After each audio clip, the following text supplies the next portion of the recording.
오늘도 이 새벽을 깨우고 주님 전에 나와 예배하기를 소망하며 또 간절함을 가지고 기도하길 나오신 여러분들에게 하나님의 풍성한 은혜가 충만할 수 있기를 주님의 이름으로 축복합니다.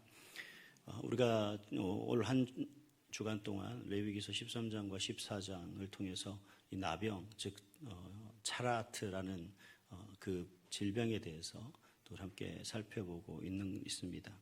특별히 레위기 13장과 14장은 크게 두 가지로 구분할 수가 있는데 13장은 단순히 사람 몸에 나온 그러한 그 차라트고 14장은 사람이 아닌 사람이 사용하는 옷과 가죽 그리고 집에 관련된 건물과 관련된 그러한 차라트의 규례를 이야기하고 있는 것을 볼 수가 있습니다.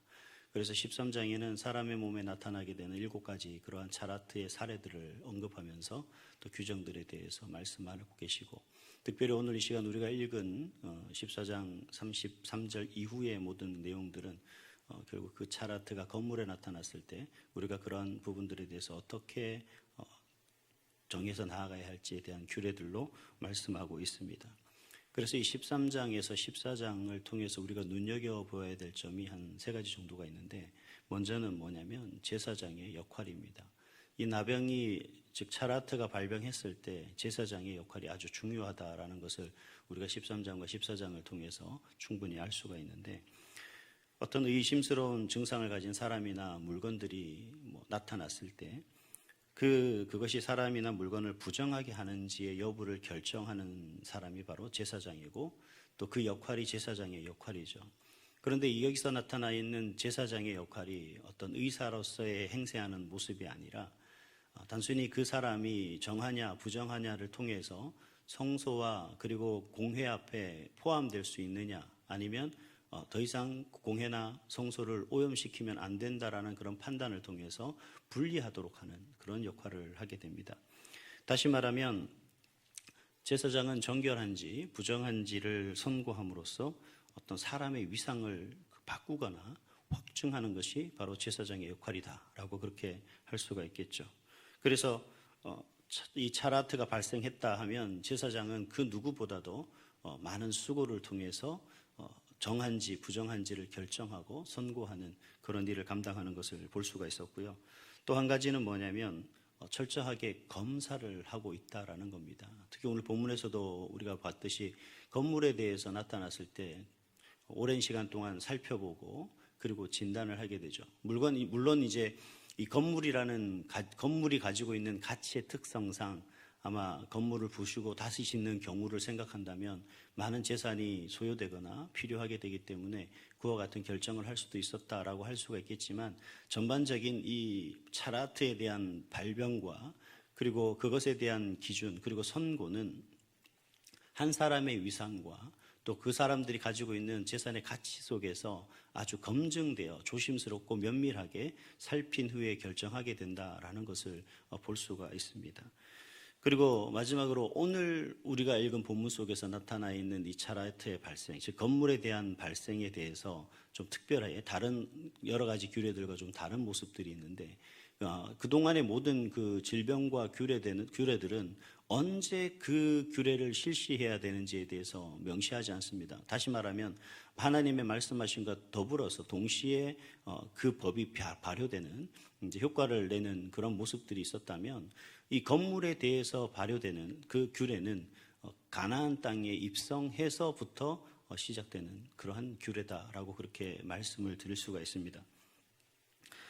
이스라엘 백성들이 그 출애굽과 더불어서 바로의 압제에서 벗어나 하나님께서 약속하신 땅이죠. 그 가나안 땅에 들어갔을 때 그때부터 그동안 지금까지 사람의 몸에 발생하는 그런 차라트에 대한 규례와 더불어서 이제 본격적으로 이 차라트 규례, 즉 건물에 발생한 차라트의 규례가 시작된다라고 하는 것을 볼 수가 있습니다. 근데 참 이상한 건 차라트라는 그 질병이 바이러스가 어느 날 갑자기 그들에게 찾아오고 어떤 시기와 때를 맞춰서 발생하는 것은 분명히 아닐 겁니다. 그럼에도 불구하고 하나님께서는 광야 속에 거주하고 있던 이스라엘 백성들의 현재 모습 속에서도 차라트의 발생에 대해서 아주 엄중하게 규례를 통해서 말씀하고 계신과 더불어서 가나안 땅에 가서도 그리고 그들이 새로 거주할 만한 그런 집을 건축하고 그 속에 살아가는 그 모습 속에서도 차라트에 대한 말씀을 계속해서 하고 계시다라는 거죠. 성막 중심의 삶에서 이제 가족 공동체의 어떤 그런 삶으로 변화되는 그 모든 모습 속에서도 분명히 발생할 수 있다라는 조건이죠. 그래서 이 차라트는 어떻게 보면 어제나 오늘이나 우리의 삶의 그 전반에 걸쳐서 우리에게 악영향을 끼칠 수 있는 것이다 라고 그렇게 정의할 수가 있습니다. 우리의 신체는 물론이거니와 우리가 입고 있는 옷, 사용하는 가죽, 그리고 집기, 건물에게까지 차라트가 없는 곳이 없다라고 그렇게 말씀드릴 수가 있겠죠. 그런 면에서 볼 때 이러한 차라트의 발생과 더불어서 그 백성들은 어떻게 되어야 되냐면 공동체로부터 분리되게 되어 있습니다. 가족 공동체로부터 분리되고 또 더 큰 이스라엘 백성 공동체에서도 분리되는 그런 모습을 볼 수가 있어요. 그렇기 때문에 이 차라트를 이야기할 때 이건 저주가 아닙니까? 이건 죄의 정죄함 아닙니까? 이건 재앙이고 심판입니다. 이렇게 말씀을 하시는 그런 분들도 계실 거고 또 그런 생각을 누구나 할 수가 있으리라고 생각합니다. 하지만 일단 사람이든 물건이든 이상한 것이 발견되면 당연히 쫓겨나고 공동체로부터 격리되는 그런 모습이 있었으니까 충분히 그런 생각을 할 수가 있겠죠. 그러나 이 차라트는 재앙이며 심판이 아니라 하나님 은혜의 채찍이다라고 그렇게 말씀을 드릴 수가 있습니다. 우리가 승마라는 그러한 운동을 보면 항상 그 말을 탄 기수가 오른 한 손에 들고 있는 그 채찍이 있죠. 근데 이 채찍이 이 말을 때리거나 그 말을 뭔가를 강요하는 어떤 그런 모습이 아니라 그 기수들의 이야기를 들어보면 이 말들을 잘 조종하기 위한, 다시 말하면 말에게 자신의 의사를 표현하고 격려하고 독려하기 위한 도구로서 그 채찍을 사용한다라고 그렇게 말을 하고 있습니다. 그러나 많은 사람들은 그 채찍을 상대방을 괴롭히거나 혹은 상대방을 해를 끼치는 도구로서 그렇게 우리가 사용하는 경우가 많았죠. 또 그렇게 생각하는 경우도 많고, 하나님께서 이 차라트를 통해서 우리에게 말씀하시고자 하는 것은 바로 이러한 규례가 우리를 심판하고 우리를 정죄하기 위한 도구다라는 것이 아니라 바로 이러한 차라트를 통해서 하나님의 편으로 온전히 돌아올 수 있도록 회복시키기 위한 하나의 도구로서 하나님께서는 우리에게 사용하고 계시다라는 겁니다. 물론 차라트가 발생하기까지의 과정도 중요합니다. 그리고 발생한 이후의 모습도 중요하죠. 하나님께서는 차라트가 발생하지 않도록 주의하다라는 말씀과 더불어서 차라트가 발생하고 난 이후에 그러한 방편들, 어떻게 해서 그들이 하나님 공동체 안으로, 가족 공동체 안으로 돌아올 수 있도록 하는가까지 말씀하시면서 하나님은 철저하게 한 영혼들의 그 생명을 결코 등한시하거나 무시하지 않고 끝까지 그들을 구원하고 그들을 온전히 하나님 품 안에서 보호하고 이끌어 가시기를 원하시는 그 마음이 바로 이러한 규례들 속에서 온전히 나타나고 있다라는 얘기입니다.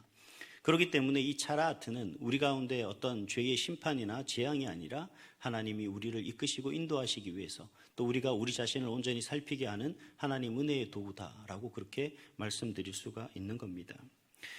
그렇다면 사랑하는 성도 여러분, 우리 삶에서 시간과 공간을 초월해서 나타나는 이러한 차라트를 통해서 과연 우리가 어떤 생각들을 좀 묵상을 해야 되는가 하는 부분인데, 간단히 이야기한다면 이러한 차라트를 통해서 결국은 우리는 우리 자신을 면밀하게 꼼꼼하게 그렇게 우리 자신을 살펴야 되고 하나님 안으로 온전히 우리가 흡수될 수 있도록, 즉 다시 말하면 우리가 흡수되는 그 하나님 안에서 살아가는 그 삶을 살 수 있도록 하는 하나의 방편, 즉 도구로 우리가 적절하게 사용할 수 있어야 된다라고 얘기할 수가 있습니다. 그래서 하나님께서는 이 차라트가 발생한 그 사람들 그리고 물건들에 대해서 철저하게 그게 차라트냐 아니냐를 구분하게 하시고, 또 만약에 발생했다 그러면 그 부분에 대해서 확실하게 제거하도록 하시죠. 그리고 그것으로 끝나는 것이 아니라 다시 그것을 회복하도록 함으로 인해서 그가 계속해서 그 삶을 하나님 공동체 안에서 하나님의 백성의 삶을 영위할 수 있도록 계속 이끌어 가시는 그 모습을 볼 수가 있습니다. 그렇기 때문에 우리는 이 차라트를 통해서 우리 자신의 삶에 어떻게 적용해야 되느냐.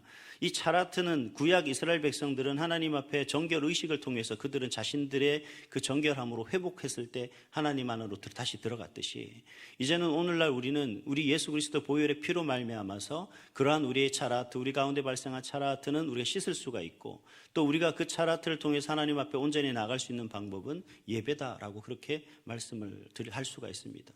구약 이스라엘 백성들이 하나님 앞에 제사로 나아갔듯이 오늘날 저와 여러분들은 이러한 예배를 통해서 우리가 하나님 앞에 우리 자신들을 면밀히 살피고 또 우리의 그런 죄됨들을 하나님 앞에 고백하고 또 하나님의 용서를 통해서 긍휼의 은혜를 통해서 회복되어져 가는 모습이 바로 뭡니까? 예배다라고 말할 수밖에 없죠. 왜? 그 속에는 하나님의 말씀이 있고 그리고 그 속에는 기도가 있고 또 그 속에서는 하나님의 은혜와 또 하나님의 이끄심과 인도하심이 풍성하기 때문에 그렇다는 겁니다.